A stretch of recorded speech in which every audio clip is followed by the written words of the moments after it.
இன்றைக்கு தமிழ்நாட்டில் நடந்து கொண்டிருக்கக்கூடிய திராவிட மாடல் அரசு என்பது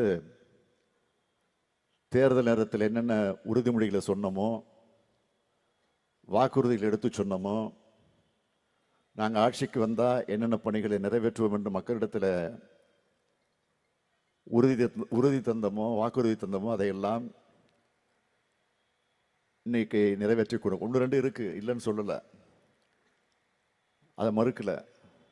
நேற்றைக்கு கூட சட்டமன்றத்தில் நான் தெளிவாக சொல்லியிருக்கிறேன். அந்த 1-2 கூடயும் விரைவில் அதையும் நிறைவேற்றுவோம், அதில் நாங்கள் எந்த அளவுக்கு பின்வாங்க மாட்டோம் என்று நான் தெளிவாக சொல்லியிருக்கிறேன்.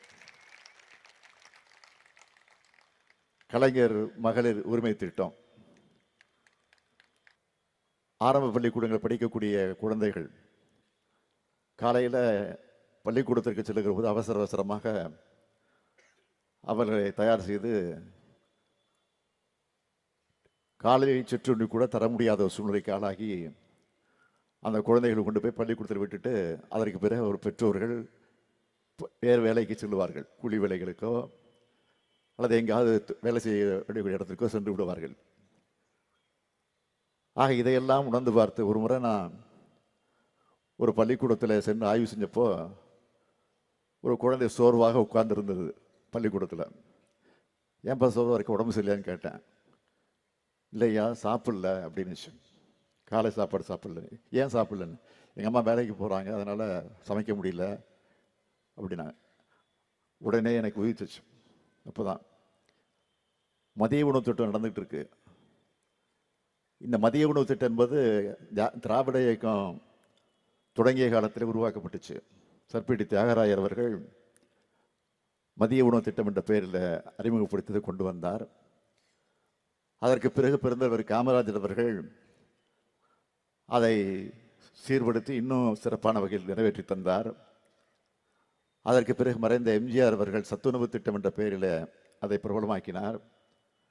அதற்கு பிறகு தலைவர் கலைஞர், நம்முடைய முத்தமிழறிஞர் கலைஞர் அவர்கள் சத்துணவு என்பது உண்மையான சத்துணவாக இருக்க வேண்டும் என்று சொல்லி முட்டையோடு கலந்த சத்துணவை தந்து அதை நிறைவேற்றி தந்தார்.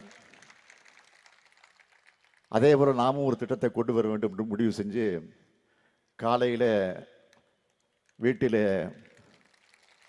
காலை சிற்றுண்டி அருந்தாமல் வரக்கூடிய அந்த குழந்தைகள் பள்ளிக்கூடத்தில் வருகிற போது பள்ளிக்கூடத்தில் வந்த உடனே அவர்களுக்கு காலை சிற்றுண்டி வழங்க வேண்டும் என்று சொல்லி முதலமைச்சர் காலை உணவு திட்டம் என்ற திட்டத்தை உருவாக்கி இன்றைக்கு அது வழங்கப்பட்டு கொண்டிருக்கிறது.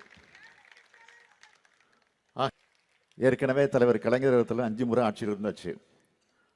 அதற்கு பிறகு என்னுடைய தலைமையில் 6வது முறையும் ஆட்சியில் வந்தாச்சு. 7வது முறையும் ஆட்சிக்கு நாம் தான் வருவோம் என்று நான் சொல்லியிருக்கிறேன்.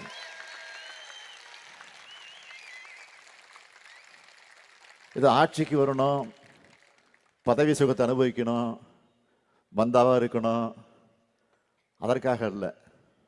உறுதியாக சொல்வது அதற்காக அல்ல. மக்களுக்கு பணியாற்ற, மக்களுக்கு தொண்டாற்ற. தலைவர் கலைஞர் அவர்கள் இன்னைக்கு கூட சட்டமன்றத்தில் பதிவு பண்ணியிருக்கார். தலைவர் கலைஞர் அவர்கள் நான் பிறந்தப்போ எனக்கு ஸ்டாலின்னு பேர் வச்சார். அதுக்கு பிறகு உழைப்புன்னு சொன்னார். எனக்கு